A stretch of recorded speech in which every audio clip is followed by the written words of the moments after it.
she was on over 200K. Yeah. So a decent income for someone that's renting, single person. Yeah. No kids. When we went through all of her expenditure, it transpired that she was spending a lot of money on like eating out and discretionary and all that kind of stuff. And we weren't there to tell her that she couldn't do that, but we were there to ask the question of like, why is this so disproportionately large for what we would expect for a normal single person expenditure? And the answer was that she felt like her friends would only hang out with her if she paid for all the stuff that they did together. And so on the weekends when she was doing social occasions, or inviting her friends to basically hang out with her, she would just pick up the bill for whatever they did. So she'd pick up the entire dinner bill or the entire brunch bill. And I think, you know, that speaks to a lot of someone's position with money, and also how the emotions you harbour and feelings you have around money can really start to play out in a negative way that affect you. Welcome to It's No Secret, a podcast for Kiwis who want their money questions answered. Ready, steady, go. This podcast will answer the money questions you may or may not have on your mind. We'll talk to real Kiwis and share truths about our own financial lives. Both the successes and the failures. Because the truth is, there is no secret to achieving financial freedom. Hello and welcome to It's No Secret. I'm Christine. And I'm Kat. And today on the podcast, we are going to chat about money and guilt. Now, this is probably a topic that many people can relate to because it's pretty broad and it's also relevant to every human. Yeah, exactly. Like, find me a human that doesn't feel guilty about something. That has a financial element to it. Exactly. So yeah, really excited to talk about this today because I personally definitely have a lot of this. Okay. So to start off, I know it isn't very fun. Is this a therapy session incoming? Yes, it is. Okay, great. Fantastic. Cannot wait. Let's go. Love some free therapy. So what is money guilt? And in my research, I found a definition from the lovely money coach Marnita Oppermann that defines money guilt as dealing with feelings of remorse, shame, or anxiety because of financial decisions or circumstances. So she says that often these emotional responses are triggered by impulsive spending or financial mistakes such as poor investment choices or being in debt. Love this. Or potentially just not spending in line with your values, which we'll get into. Yeah. So I thought that was kind of a nice rounding out like what it is, and then the next natural progression is why do we feel these things. Yeah. So I want to add to this because I do like this definition, but I think one of the things that we were talking about the other week that kind of prompted us to have this conversation was the fact that we often also feel guilty or have, I guess, emotional responses around money that are triggered for not necessarily bad things. So like the examples that she gives, which I think are really true, is often it is triggered by impulsive spending or financial mistakes. They both have like real negative connotations. Like you've made a poor choice, right? Yeah. But what about the times when we feel guilty even though we've done the thing that we saved to do? Yeah, right? Or we hit the goal. Exactly. We hit the goal and then we spend the money. Like we hit the goal and then we book the holiday and then we feel that buyer's remorse kick in of like, oh gosh, I can't see that money in my bank account anymore. Or the level of feeling guilt of, you know, you're the person that just got a pay rise and you're wanting to go out and celebrate or, you know, put some money towards like something to feel good about that. But you're also getting hit with headlines around other financial tough times and recession and all that kind of thing. And so I think it's just really interesting that we can feel guilty from both positive and negative behaviors, and perhaps like there's more interest in how we feel guilty from a positive financial outcome as opposed to, I feel like feeling guilty from a negative financial outcome hopefully happens to most people. I feel like that's maybe a bit mean to say, but do you know what I mean? Like if you don't feel guilty because of a poor financial decision you've made, you're probably in a frame of mind or a situation in your life where you're not even focused on understanding what the impact of that decision is or trying to strive for better. Yeah, I feel like there's an element of awareness there to firstly know, was that a poor decision or not, because what we might think is a poor decision, someone else might not, or might just not know. But then I think the point that you make around like if in hindsight you then regret that decision because of like valid logical reasons, then I feel like that's pretty like a given in some ways. Exactly. Okay, so Yeah, before nice. we kick off onto talking about like, well, what really drives feeling guilty with spending money or feeling guilty with money in general, when was the last time you felt any guilt about your financial choices? Like last week. Okay, Or this week. tell us a specific scenario. What was it about? What did you spend? What did you do? Yeah, so I spent a significant amount of money on my health again. Yeah, and I feel very embarrassed even talking about it because I think people will hear, like, I'm happy to share how much I spent. I spent $2,000 on basically getting some genetic testing and it's this other type of test with my naturopath to understand like why my energy levels are so low. And so it's like, it's an upfront cost that hopefully is going to mean that the sessions with the naturopath are like, you know, more informed and that kind of thing. So ultimately get me to a better outcome of like improving my health. But $2,000 feels like a crap load of money, especially when in the last Money Moments episode, I'm over here saying, oh, would it be nice to buy a house, right? And I look at that and I'm like, I break that out into how many like pay cycles would I need to save that back basically, and what's the opportunity cost of using that money on other things. But then I have to remind myself that like being healthy is a core belief and something that I really value, probably more so than going out for dinners and eating out and those kinds of things. And so it actually prompted me to completely review like how I'm spending my money and the buckets that I'm putting money into, which we'll get into later. Okay. But I think since actually sending the money off, I'm just like, oh, was that the right decision? Like all that kind of stuff. But also out of mind now, maybe. Yeah. Any thoughts on that? Well, I mean, but this is a perfect example. This is the natural progression, I think, of what happens is because I'm hearing like you obviously spent the money in line with things that you value and that are important to you, which is essentially the first tick of like how to maybe go through life without feeling too guilty about what you spend money on. You also spent the money from savings that you already had. You haven't put it on a credit card. You haven't gone into like short-term debt in order to do that thing. So again, second green tick to be like, okay, this is not a poor financial decision because you've pulled the money from savings that are available to you. You don't have any other immediate goals outside of, I know you guys, a holiday. Which I'm assuming you already have money still set aside for. So I look at that as an objective point of view and just think, well, that's okay. You shouldn't feel guilty doing that because it ticks all the boxes of, I guess, things that are aligned around how you want to use and spend your money. And so herein why lies do I still feel guilty? Herein lies the challenge. Herein lies the challenge. So let's dig into that. This is like the epitome of this episode. Yes, but herein lies the challenge. So I'm going to hit you with some theories that I have around this. Yes, nice. So I'm going to guess that you are concerned about being judged, as everybody is, because we are social creatures and we want to be kept, you know, we want to be part of the group. We want to be accepted. We want to be loved. We want to be liked. And your fear of admitting to people in your immediate social circle around the fact that that's how you spent $2,000, is that something that maybe is triggering your feelings? Even like to the level where, I mean, I obviously tell Ollie these things and work through it, but I get like, I embarrassed when I tell him, like, and he's the person that I should like not give a crap about. Yeah, exactly, or what he thinks. Yeah. Who else do you tell? No, is there anyone that you've told, but beyond all the listeners? Everyone on the podcast now. Okay. Yeah, so outside of that, no, I haven't told anyone because it's just, I just carry so much shame. And I think it's like maybe not the traditional thing by what society tells you to spend your money on in terms of like it being an asset or investing that money or saving towards something that feels less frivolous, you know? Yeah.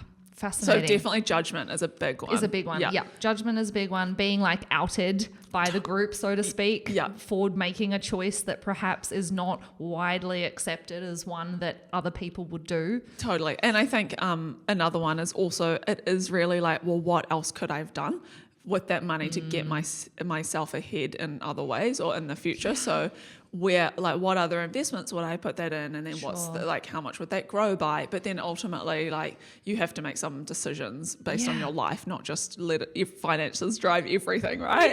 Yes, exactly. That's a really interesting point, because when I was chatting about this topic with someone that we work in, their view was that response around the opportunity cost or like the fear of missing out of what else I could have otherwise done and achieved with that money, they thought was something that was heightened for people that worked within financial services because you're potentially more aware of the, I guess, alternatives, or you're kind of accustomed to perhaps doing like some quick math and knowing, okay, well, that $2,000 could have gone towards my investment account, which over, 10 years is roughly whatever. But I don't know if I necessarily agree with that. I feel like it is potentially more top of mind because it's maybe just there. But I feel like that kind of comparison opportunity cost is ingrained with everybody in whatever way that they know. And I think about this we were chatting with someone that we know who was saving for a wedding and had a really expensive wedding because culturally they needed to invite a lot of people to the wedding and it was going to be a significant cost. And they knew that the wedding was funded and all saved for and fine, but in sort of the 4 months leading up to the wedding, as they were walking around with their fiance, walking the dog in the neighborhood, would be going past cars on the street and pointing out like, oh, instead of having a wedding, like we could buy that car, or we could do like, this would be a, 50% deposit towards that type of like unit, that kind of thing. And so it's just really interesting that I think it's a natural point of comparison, right? Like comparison is also something that is super ingrained to us as a human being because it comes down to our core requirement to survive. Like in order to basically survive, we need to know where we stand comparative to other people in our circle. When we were like cavemen, we need to know who's the alpha. We need to know what our position is. And it is about, recognizing that whilst comparison can be good for some things, it does also fuel potentially negative emotions like guilt and stress around money because we're naturally ingrained to seek out pieces of information that either reconfirm we've made a good choice and that the wedding was a really good thing to spend X amount of dollars on, or your health was a really good thing to spend $2,000 on, or alternatively, we're also seeking out information to confirm the opposite. And it's then how we deal with that, I think, in our internal monologue that ultimately is going to give you comfort, right? Which is tough. Yeah. Do you think it links to this idea of scarcity and abundance mindset? Because it's, the validation, the mindset that you come in with is the lens at which you're going to then seek the validation. So if you're coming from scarcity, you're like looking for all the things that tell you the negative is true, versus abundance. If you come in with there's enough, there's more money where that came from, blah, blah, blah. I'll replace that $2,000 within a couple of months. I can save that back. That'll be okay. Totally. That will happen for me. And I feel positive about that because this is ultimately going to compound on my ability to move forward anyway. Exactly. Absolutely. I think mindset, your natural mindset position is huge. Your active mindset position is also huge. Like, if you kind of naturally come from a scarcity mindset, but you're aware of that and you're actively trying to think about money in a different way, then that's a good thing too. I think it also depends on, who's in your circle and who's in your sphere of pieces of information and reference points. And one thing I actually was watching this morning, the Keep the Change podcast, and Luke was talking about how there are various groups on Facebook, and there'll be like one that is in New Zealand of basically it's just a group talking about why it's so hard to get ahead. And then there'll be other groups that are like abundance. Ideas to get ahead, like, and people exactly. And he's like, you have to, it's an active choice as to deciding which of those types of groups you're going to participate in. And I think it's a similar thing with, say, your social circle and the whole idea of you are the average of the 5 people around you. And, if you are aware that you are someone that maybe comes from a scarcity mindset or has a lot of negative kind of internalized beliefs around money, potentially from how you grew up or the type of messaging you received from your parents or those around you throughout your childhood, a lot of that takes quite a bit of time to unwind. And it's therefore more important that you surround yourself with positive influences to try and change how you perceive and internalize those things. Because ultimately, in your example, no one knows or cares about you spending $2,000. Like except me. That's the hard, honest truth, right? Unless we had talked about it today, I wouldn't know. The potty wouldn't know.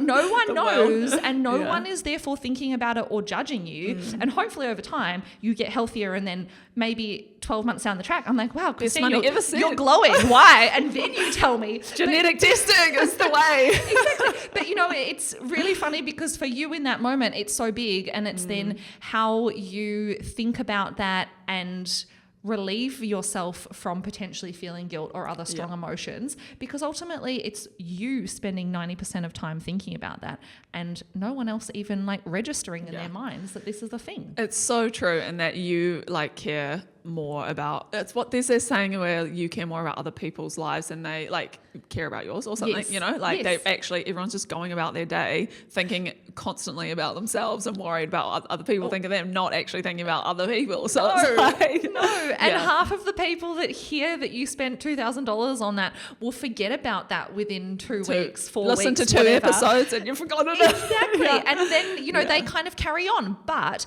if you're in a space where you're really harboring a lot of guilt around that expenditure or money in general, that can live with you for quite a long time, and then can also negatively impact how you, I guess, create future money behaviors. For sure. And even just the mindset piece. Coming back to that quickly, I was thinking of a friend who moved to Singapore, and he was on the podcast, Jervis. If you go back and listen, Jervis. he's the best. He was talking about how there's obviously tall poppy syndrome in New Zealand, and I think the societal like norms also can greatly influence, your perspective, just like in terms of what you share, confidence, all that thing, but also relating to money. And he was talking about how when he moved to Singapore, it's just interesting to see the complete like different mindset over there, where because there's such an abundance of money and like just generally the economy and the financial markets are so much bigger, and he worked in finance, his mindset completely changed to be like, well, there's actually just a lot of money out there. I only need a small slice of it. Not like, oh my God, I need to save as much as I can, and like there's not enough money for me, and all that kind of stuff. Christine's doing really well, so therefore I can't do as well because she's taking all the resource in order to spend $2,000 on her health, while was me. And it's like, actually, there's enough for everyone. Exactly. There absolutely is. And I think that's a really good point, because that is also part of it, is oftentimes when there is perhaps a reluctance from people to share a positive financial outcome that they've experienced in their world, it's because of the fear of people judging them or making comments around the fact that them being successful means that other people can't. And it's like, no. We can all elevate together. Exactly. It's not a zero-sum game. Just because Christine's succeeding doesn't mean that therefore I have to fail. And so recognizing that actually sometimes allowing yourself to like lean into other people's successes and championing that or celebrating that for them is also a really positive thing, because if you are trying to, lessen your guilt around money or move ahead financially or change your mindset, you need to be around people that are actively able to do that and showing that they can do that. It's not going to help you move in the right direction if you are still in a space where I guess everything is focused on the negative. Yeah, for sure. I think also just digging one layer deeper, it's important to ask a question of like, why am I taking that mindset in the first place? Like, is it because you're projecting out potentially that you're feeling low confidence, or that you don't value, you like self-worth, things like that? Because you can do things like, that's how you change your mindset. There's this idea called narrative therapy, and it's all about, apparently there's a lot of research around how effective it is in changing your neuro pathways to basically, that's why is this affirmations based thing where it's like, if you do write the same sentence every morning for 10 years. It's gratitude journaling. Okay. And like, this. and just like catching the moments where you say, I'm not enough, or I don't have enough, or those things, and literally telling yourself, there is enough, I'm okay, self-soothe, like work this lot of hours spent in therapy on this, so I can vouch for it. Yeah. And that's how you actually change it. Okay. So, I mean, going down to like then past experiences and formed beliefs. We have talked on the pod before about how your core money beliefs as a child are basically ingrained really, really early, like by basically age 4, much earlier than people would kind of expect. And the language in which you are surrounded by through your parents or relatives when talking about money, and the inadvertent conversations that you overhear and all that kind of stuff, definitely is ingrained in you in an early age. Do you feel like you have an experience where you're trying to change it, or I feel like, have we talked to anyone on the show about this? Not really changing beliefs. I think a lot of people that we speak to, it's quite hard to remember what exactly they are. I mean, other than the common sayings like turn the lights off or like short showers, like those things to save money. I am a hardcore short showers person, but not because it's a financial benefit, because growing up in Australia, you had it so drilled into you that we had droughts all the time. Like, it's weird to me. There's two things that are like my pet peeve on this. It's weird to me that people have long showers. I don't really understand it because it was just never a thing. And then the second one is people that leave the tap on whilst they're cleaning their teeth. My God. Yeah. I just absolutely cannot. And actually recently I almost had a full-blown confrontation with someone about this in a caravan park because them and their child were both cleaning their teeth and they had the tap running, and it took all of my internal willpower to not reach over the sink and turn the tap off for them. And I was like, mate, Kat, just don't. Anyway, maybe I should. That's my pet peeve. So how do you feel about baths then? I feel fine about baths because I think for me it's a fixed amount. Yes. Whereas the idea of kind of standing in the shower for 10 minutes. I'm sure some scientists that listen to the show will be like, Kat, it's the same amount of water used, which is fine. But my logic is like, I can't contain the amount of water in the shower situation because I don't know how much water is going out, whereas I do in the bath. Okay. And baths aren't an everyday thing. Showers are an everyday thing. For me at the moment they are. I'm so like, yes, we're house sitting. There's a bath. Yes.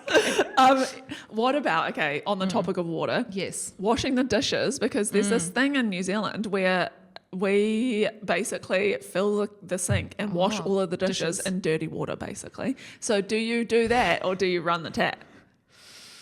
I fill the sink halfway and then rinse the tap for rinsing. But I am now also, now that we have a dishwasher post-renovations, which we didn't pre-renovations, I'm just in the camp of everything was in the dishwasher. Even the pots? All the pots. Even knives, my though, wooden surely. Spoons, which I know is a no-no, but guys, I don't give a shit at this point. I am here for efficiency and time. And also the fact that I think I was like actually a bit scarred of living in a house with a really small sink and a shoddy old kitchen that we did hand washing for 5 years before we basically renovated. And I'm like, never again. It's just my thing. I just can't go back. So no. Okay, anyway, tangent. Let's talk about survivor's guilt, because I feel like this is something that maybe doesn't get as much airtime because hot topic, tall poppy syndrome, and people just don't like to recognize that, hey, actually sometimes it's also quite challenging if you are, I'll rephrase, it can be quite challenging emotionally if you are the person that feels like you're the success outlier in your social circle. And there can be lots of different ways in which this can play out. It can be, you feel conscious and want to be understanding of asking those around you to do things that cost money, i.e. maybe, if you have a birthday, or if you have more disposable income and your version of enjoyment is brunching every weekend, you probably don't want to brunch by yourself. So, who are you inviting? How are you reflecting your choices onto that? I think about this one a lot because I remember working with a client back in Melbourne who was on a very high income, a single person, female, and she had a lot of debt and a lot of personal debt, and part of our work together was trying to obviously get her back to neutral from the debt perspective, particularly given she had such a high income. Like, I'm going to say this was, 8-9 years ago, and at that time she was on over 200K. Yeah. So a decent income for someone that's renting, single person. Yeah. No kids. And when we went through all of her expenditure, it transpired that she was spending a lot of money on like eating out and discretionary and all that kind of stuff. And we weren't there to tell her that she couldn't do that, but we were there to ask the question of like, why is this so disproportionately large for what we would expect for a normal single person, expenditure? And the answer was that she felt like her friends would only hang out with her if she paid for all the stuff that they did together. And so on the weekends when she was doing social occasions, or inviting her friends to basically hang out with her, she would just pick up the bill for whatever they did. So she'd pick up the entire dinner bill or the entire brunch bill. And I think, that speaks to a lot of someone's position with money, and also how the emotions you harbor and feelings you have around money can really start to play out in a negative way that affect you, probably not affecting those other people. They're probably having a fantastic time. Yeah. Potentially even saving money. Who knows? Yeah. But also even like emotions that you harbor outside of just like money, and money's how it's then reflected in terms of like why do you feel like you can only make friends if you pay for everything? Well, money can be the vehicle that is then used to basically overcome or deal with other negative emotions or challenges that you have in your life, and that can then also compound the guilt that you feel around it, because that's a really tough position for her, because let's think about you've set this expectation with your friends that that's the level of generosity that you have in your life, and then all of a sudden you're dealing with a financial advisor who's telling you that you need to cut your expenses. How do you then go and front up to those people and say, hey, me doing this on the weekend has actually put me in debt? That's a way harder conversation to have, and a very challenging thing to kind of confront. So it is a bit of a tricky one, but I think this is potentially where, the whole idea of like survivor's guilt, which is obviously that if you survive some kind of incident or thing, you're obviously very grateful to be there, but then you feel very guilty around, feelings of like, why me? Why was I the person that lucked out and didn't die in the car crash kind of thing? And when you apply this to money, and particularly in this current economic environment where there is a lot of doom and gloom, the government is running a platform on the basis of like getting the economy back in, and I think some campaign slogan going around at the moment of like survive to 25, which is basically like, I know, right? What? So if you're reading that and you're like, well, hold on a second, I'm not surviving. I'm thriving. I'm because they're talking to the masses, and what if you're not in the masses? Yeah. What if you are the person that's like going to Europe for 6 months to live your best life, or you're upgrading your house, or you're doing renovations, or you're going on holidays every school holidays because you can afford that. In a period of time right now, I feel like the judgment or the potential for judgment can really intensify, and therefore add layers of guilt to those people that perhaps would otherwise not have felt guilty about that at all. Another thought that I had while you were saying that is also around, like, I think the guilt and also extends to family, not just friends, in terms of like you're guilty about other things and then you make up for that in terms of monetary things. So like maybe you weren't as present as a parent, or maybe there was a messy divorce or things that went down. So then you feel like you need to overcompensate and then give a lot of money or those kinds of things. And so then that can lead to potentially also putting you in a worse financial situation if you can't afford it. Any thoughts? I think it's just such a tricky thing where it is so tricky. Emotions are so wrapped up in the like monetary element of the relationship that sometimes it can be the driving force rather than like a secondary thing. For sure. And I think the challenge as well with that, with any relationship and money, or even your own relationship to money, is how do you navigate changing that? Because we obviously talked at the start of the episode that like how you grew up or what your feelings or emotions were to money originally doesn't have to define how you live your life forever, right? But when you start to incite change in any area, it could be stopping drinking, going to the gym more, getting healthy, exactly, like not going out as much, or it could be making money choices in a different way. You naturally feel, even if you have supportive people around you, you naturally feel a little bit uncomfortable doing that, right? Because you're worried about, okay, well, how is my family going to react? Or what are the things that I'm going to have to say no to that I previously would have said yes to? And then how much detail am I going to have to go into to explain to them why I'm doing this? And we're not accustomed to going into that level of detail because we don't talk openly about money as a society. And so all of those things make it compoundingly hard. And I guess, without it sounding too doom and gloom, because we feel chatting on the negatives, so like how do you overcome that?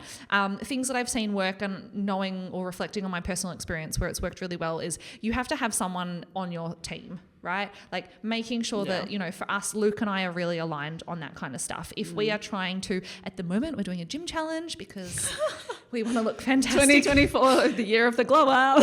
I mean, also, I just want to look great going to the Taylor Swift concert in Europe, but I mean, there's that too. There's that motivation. Yeah. But we're doing a gym challenge, and of course, you know, it was driven by Luke. He wanted to do it, but I've jumped on board because doing the healthy eating together is way easier. Going to bed early so that we can wake up earlier to go to the gym is easier if we're doing it together. And the same thing applies for our money. You know, if we are actively trying to save towards something or make a different lifestyle choice, we need each other to be on board with that, so that if you feel like you're not getting supported from a friend or a colleague or a family member who's questioning your choices, you have someone else to then back you up or just reconfirm with you why you decided to do that thing in the first place. And that could be really tricky if you are a single person. So it's, you know, finding your friend or finding your family member, that one person that you do feel confident enough to share the more ins and outs. You know, in the instance of the client that was in debt and spending money, for her, we were probably that person as her financial advisor to basically try and keep her accountable and show her why it was going to be so important and positive for her to change her behavior. And so if you know, it's like find your partner. I was in whatever sense of the word that means. I was thinking that exact point in terms of like, I recently got a personal trainer, and whilst it is, again, I feel very guilty spending that money because it is a substantial amount of money. For me, it's like I was not exercising without that accountability. And so like knowing that I'm focusing on my health, like sometimes you just have to pay to get the accountability that's then going to mean that you're better off in the long run. And I think that's really relevant for, in this instance, of a financial advisor, in terms of like even just them also validating that, like, okay, we've got your budget, we've allocated this amount of money to guilt-free spending or whatever it is, you are allowed to spend that money on these things that you want because all the other needs are met. So like, let's try to like psychologically remove the guilt that associated with those things that you potentially historically have felt guilty about. Love this. Very good point. So question back to you. What is in your guilt-free spending? Like, what are you actually, what do you just not feel guilty about or think twice about spending money on? Healthy food. Okay, it's great. always the thing. Like, Perfect. I'm like, I know. You go to the supermarket and you're like, whatever. Don't care. I mean, within reason. Like, I don't go to like Faro and go get all the nice things, but I think like buying veggies and high quality meat and those things, because I know that it's going to pay dividends in terms of making me feel good. And also I just think that's like non-negotiable. What else? Coffees? Yeah, actually. I was going to say, you buy coffee every day, and I feel like that's just my thing. Doesn't that's my even trait, flag on your radar. Because I also think, like, working that out, a coffee for me is like $5.50, $6 a day. Maybe that's $35 a week times 52. Like, is that going to be the chunky expense that like really impacts my ability to get to financial goals? I love this. Probably This not. has literally perfectly led me on to another point that I've been thinking about on this money and guilt topic, which is I feel like we each have an ingrained threshold to which we feel like is your comfort level of what you can spend to, either cumulatively, so in the example that you just said, you know, over the course of a year, you've rationalized within yourself that those one coffee a day is not going to materially add up for you to be a significant amount to warrant any feeling of guilt or hesitation. Whereas there will be potentially some other total number. I have a guess of maybe what it is given our prior conversation at the start of this episode. But I think that that's also really important to understand or think about on an individual level, because everybody's number will be different. Everybody's number will be relevant to their situation, their importance on financial security, their perception of their level of financial security. That number will probably change over time as your situation changes. Well, in terms of like, you might hold on to that and anchor to that even as your income increases. Or your net worth or asset base also rises. So it's really important. So do you have a number? Well, I think just to put you on the spot. To your point, I like the fact that I feel uncomfortable about spending $2,000. I think it's also in one lump sum, like rather than staggered throughout, because I feel like it's harder to justify. But I'd say probably like $1,000 feels like a lot. Okay. So you could go potentially on the weekend and you haven't shopped in a while and you could see a dress and it's like $600. Oh. I think that's because of what it is. Okay. Yeah. Okay. Like clothes for me carries a lot of guilt. Okay. So you could be loving Like your pet. saunas. You could be loving, okay, saunas. So it's like- they could be having a deal and you could buy a 10 pack and it's $600, $500 and you. Done. Okay, done. Yeah. Fantastic. Because I'm okay. like, I can use that once a week for 3 months. Sure. Also very values aligned for you. Yeah, exactly. Less so than clothes. Yeah. Okay. Yeah, I don't know what it is about clothes. So weird. I think so. it's like, With something above $1,000, like then what goes through your mind? I think I start to weigh up, well, what else could I do with this money? Like, what's the opportunity cost? And then, but also then it's like, okay, well, How what important is it to Yeah, me? yeah, and is it like in the values thing? So I think with the health spending, I overcame that because I like understand that that's a line. Yep. But for something even like travel, I don't know, like the fact that I found it so hard to fork out for accommodation and things like that for an upcoming trip. I'm like, because it just feels also like less of ROI maybe, whereas like health is like long-term ROI. Yeah, or like I feel it in my body, whereas like staying in an Airbnb, I'm like, cool, I slept in a different bed, like. But perhaps also became refreshed. That was a longer-term ROI. I don't know. Yeah. But what about you? Okay. What's your threshold? It's interesting you say that because I thought I was going to say or knew what my threshold is, but now that you've also brought in it depends on the category of spend or the area in which you're spending, I do think that rings true for me. So the kind of, I think my gut feel threshold now is $10,000. Oh yeah, okay. And I do need to caveat this with a few things so that people on the pod aren't like, Don't whoa, freak out, what's Kat buying for under $10,000 every weekend? Like nothing. A lot of clothes. Exactly. No, so I think it's when things become for like a chunkier expense that's say somewhere in the realm of $5,000 to $10,000, I definitely think about it a bit more, and then it starts to fall into that category of like, what do we really value? So the example that I talked about recently on the podcast that got a bit of heat, so I'm going to talk about it again, was the painting. Yeah. So buying an artwork that cost $8,500. Weirdly in my mind, although Luke and I have never really talked about it, the threshold for me is I probably wouldn't buy a piece of art for more than $10,000 based on our current financial situation. Yeah. There's art that I would absolutely love to buy for more than $10,000 that I've got on my like life wish list, but I don't really consider it. Whereas when it's less than $10,000, it is in the realm of consideration, right? Okay. And so when it's in the realm of consideration, I then start going through, okay, well, what is this? And for that specific example, I was at the art show by myself. Luke wasn't there. I had not gone in with the intention of buying anything. I had just gone to look and drink champagne and be away from my kid. So like, Love that for you. That's where I was at mentally.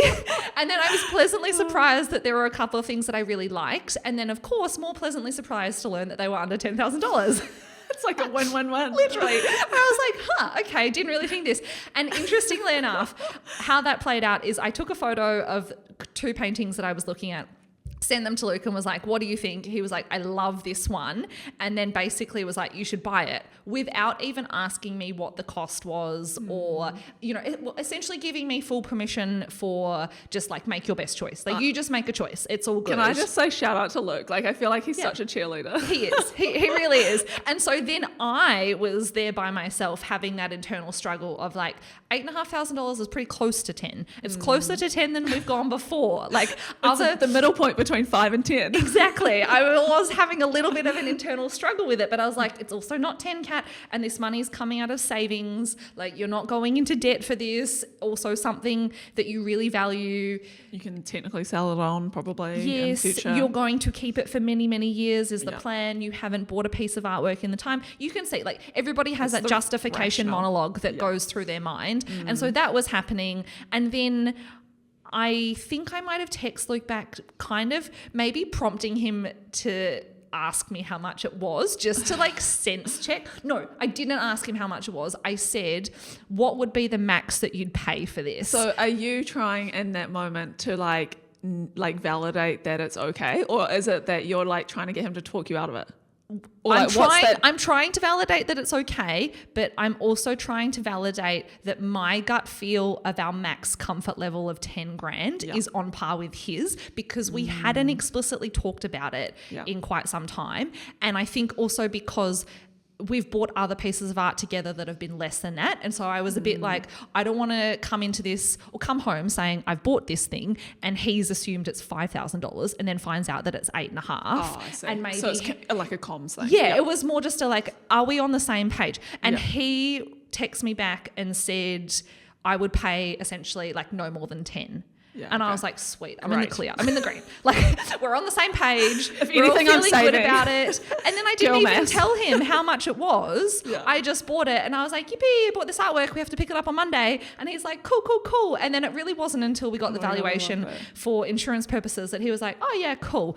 And so I think the threshold internally is really important and different, because then I tried to apply that same thing as you were talking to travel. Oh, yeah. And I'm like, well, I know that the threshold for travel has to be different at times because just the reality of going overseas on a 3-person family holiday, which I'm starting to learn is our future state of expensiveness, is very different to going on holiday as a couple, like particularly accommodation and stuff. So it just, I was like, that threshold doesn't apply, because I wouldn't look at that and then completely write the holiday off if it was going to cost more than 10 grand. Yeah. And so it does depend a little bit on the category. But then to your point about clothes, I would never spend $5,000 on an item of clothing. Yeah, neither. You know? Yeah. And so it also is, I think, deeply ingrained to understanding your values and then also understanding your perhaps like just general level of comfort for each of those values. Do you think a starting point for also understanding that is like next time you, like when you buy stuff for the next week, like take a moment to reflect when you go to buy that thing, what is the emotion I'm feeling right now? Are you having that moment of like, or am I like, swipe away? Or are you basically just it's not registering, or it registers maybe a little bit and then you think about it for a tiny piece of time and you're kind of like, you know what, that's fine. I can rationalize that really quickly. It's not occupying space in my head. Yeah. Or to your point, like maybe if you're in a relationship, maybe just sense checking that if it's shared money, then like, are we on the same page here? Exactly. I want to pick up on that point as well, because I was thinking about how would Ollie and I do that in that situation.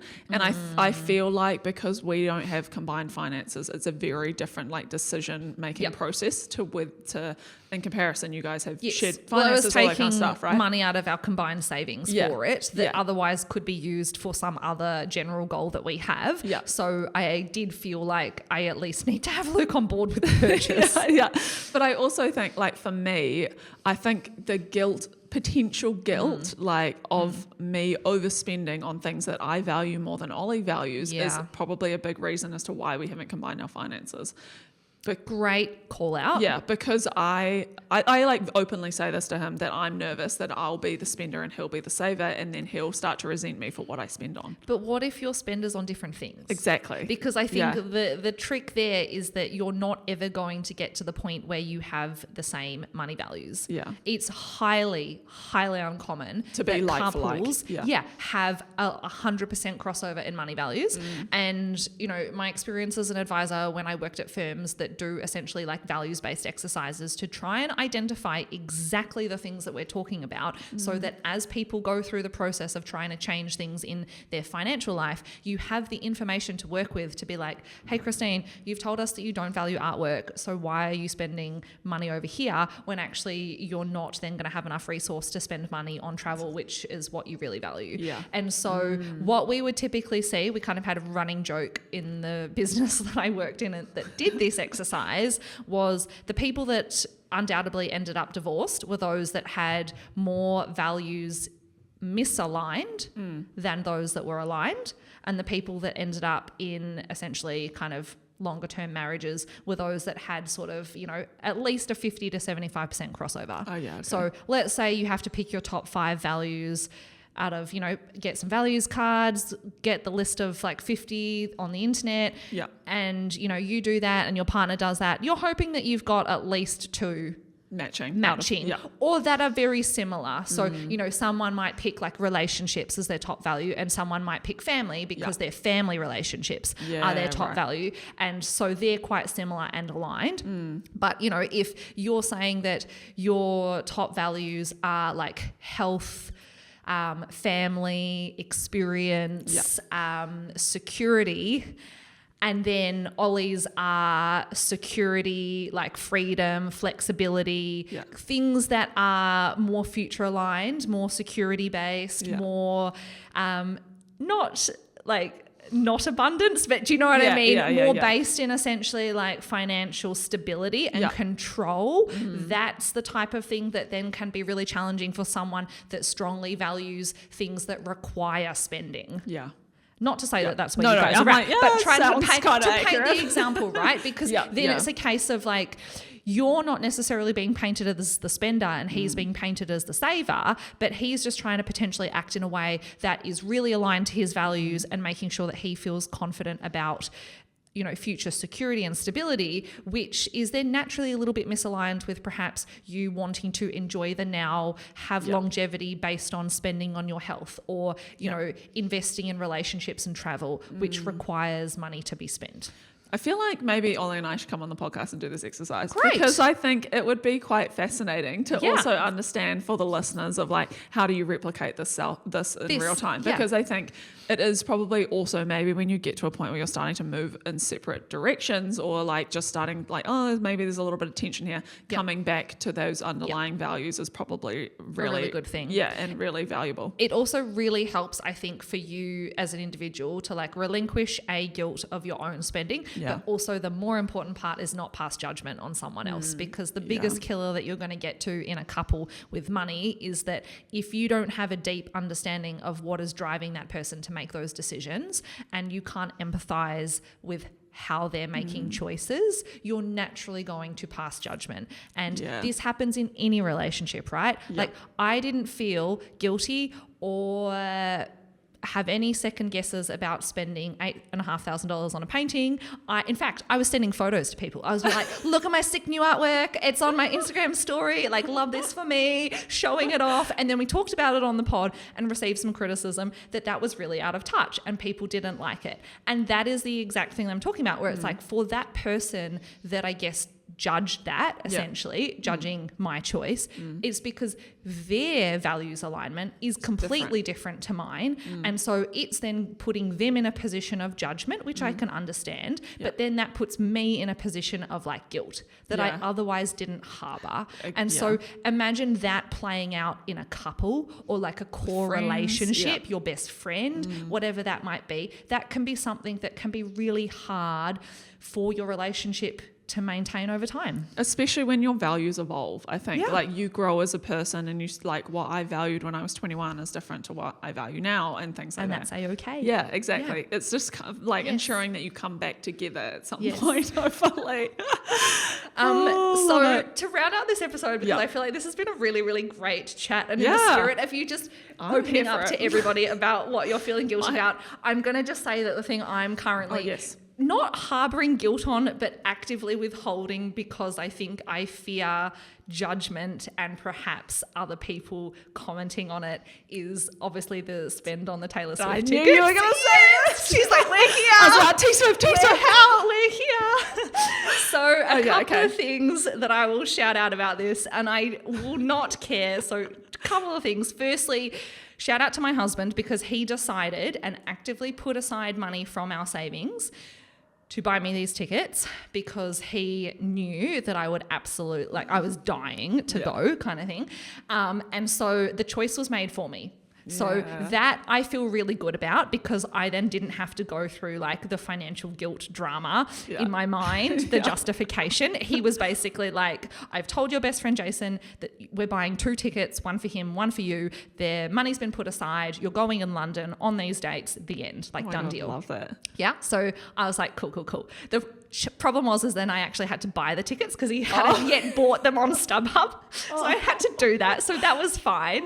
And I bought the 2 tickets and they were $5,000. I mean, it hurts, but I'm also like, I kind of get it because it's Taylor Swift and I know. You know. The thing that hurts they better be good tickets. Are they up the front? We're in the mosh pit, like at the front. Nice. So it is that thing of like, we're standing close by. Yeah. We opted for slightly more pricey tickets. Some of the tickets, holy moly, like front row seated, I'm like beyond Is it like 10 grand. Oh gosh. Yeah, that's a like lot of money. there were Yeah. price points that I was like, oh my God, this is so like beyond outrageous, uncomfortable. Yeah. And then the thing that's really funny about it is, and Jason does follow us on Instagram, so if this gets turned into a reel, hi Jason. He sometimes does listen to the show, but he is one of my best friends. He lives in Amsterdam. We don't get to see each other a whole heap, and we've both had a few different challenging times over the past couple of years. And so in preparation for this trip where we're spending a lot of time with him and his family, I was actually thinking about buying him a friendship ring, which sounds God, cute. I know, because Steph, my other best Don't friend, listen, Jason. I know, Don't listen. Is this a surprise? well, no. So backtracking. So Steph and I have like best friend rings that we wear all the time that we got when we went on a holiday together, and it's been like such a really Probably great. better than a tattoo. I'm not Yeah, gonna lie. yeah. So we love them, wear them all the time. And I was like, oh my gosh, I'd really like to replicate this for Jason. That we could do a really fun thing. And of course, after getting my ring from the jeweler at the end of last year, I was like, oh my God, they could make a really cool, like they make rings to match all the time. Yeah. And so I was thinking about doing that, and I wanted it to be nice. And so it probably was going to cost me like $4,000 for the two of them anyway, because they would be gold and they'd have sapphires. And anyway, So we're not just getting like a $2 shop ring. No. We're getting a nice ring that we can both keep forever. Yeah. So that was in the back of my mind, and I was planning that. And then Luke dropped the Taylor Swift bombshell and basically was like, Jason is coming because we can afford, like we're paying for both of the tickets. Yeah. And I was like, amazing. And Yeah, so nice. then it was kind of funny because although I probably in another situation wouldn't spend $5,000 on going to a concert, that does seem like something that is not 100% aligned to my values. Yeah, What is really aligned to my values is Taylor Swift. Sorry, people. The person giving the concert. Yes, Yeah. but also the fact that it's really important to me to invest not only time but money in what is essentially like really memorable experiences with key relationships in my life. And this is one of them. And I'm not going to have lots of opportunities to do that because we literally live on polar ends of the earth. And so in my mind, I was like, well, I had already mentally committed to spending this money on these rings. It makes total logical sense that actually I'm going to spend that money on this trip instead, and we're going to have 48 hours in London. That's basically just the two of us on a girls' trip, living our best life. And that you'll remember for the rest of your life. Exactly. Just make sure you get like a film camera and take lots of photos, and then you can frame those photos. And then honestly, and it's already bringing us so much joy because all we do right now is send us each other reels about people's Taylor Swift outfits, and also the fact that we're going to be like mid-30s millennials in a mosh pit, and we're like, we need to stretch, like we need to hydrate. How are we going to stand for 8 hours? What shoes are we wearing? We're not coping very well. Yeah, you need like runners or something. Last night I was like, no, but seriously, I'm panicking about my shoe choice. Like, what are we doing? So funny. It's going to be obviously a lifetime experience. And I think it just really sums up the whole, like, you create the guilt. Yeah. You know? Well, I was going to say, so at the core of it, is your guilt driven by that it feels like a lot of money for one night? Is that what it is? And then also other people would be like, that's outrageous. Yeah, right. You know? Yeah, so it's the judgment. I think it's the judgment. And and I do a little bit of, so I don't really think about the opportunity cost. I do a little bit. Like it does cross my mind that it's like, I could otherwise spend $5,000 as probably, I don't know, a week's accommodation on the trip kind of thing. And maybe that feels frivolous. But then I'm like, but if you didn't spend the $5,000 to get the tickets, you're not going to have the 48-hour weekend away. You're not going to do that. You're not going to have any of that. So I'm like, I can't just solely value the $5,000 spend on the concert alone. Yeah. Because without that, none of the other time. stuff happens. And so then therein lies the justification. Yeah, nice. I'm here for it. Thank I like you. it. Also, I think I was reading last night about how apparently the European concerts of Taylor Swift are so much better than the US ones, and they're also like better priced. Apparently, it's like outrageous in the US. So, if that helps with your justification, and you're we welcome. are going after her latest album has been released, Oh, so the so you get concert's the longer. extra- We're getting extra value. Anyway, I'm sure all the listeners of the pod that hate Taylor Swift will be like, "Kat, shut up about this." I will report back. I might even trouble myself to make a reel. I don't know. Just to round out all of our chats. Yes. I feel like we need some quick fire actions that people can do to remove guilt, and perhaps we can recap some. So I want to start with there's the idea of like changing your perspective. So how do you do that? You can do things like gratitude journaling to move from scarcity to abundance. It's, like confirmation of positive messaging to get that into your head. Exactly, because that's ultimately what underlies everything. Not being afraid to verbalize financial goals. Put it out there that you want to do a particular thing, or you want to get to a certain yourself income up to level. vision boarding events like I have tonight. Christine will report back. But it's also things like getting a financial plan or clarity over the numbers. So I think it's taking stock of where you are right now and what are the things that are providing guilt in your life. So it could be, as we said, tracking a week maybe where you are buying some things, or a month or whatever. At what points do you feel guilty? And like, what are the purchases, to then also understand what your threshold is.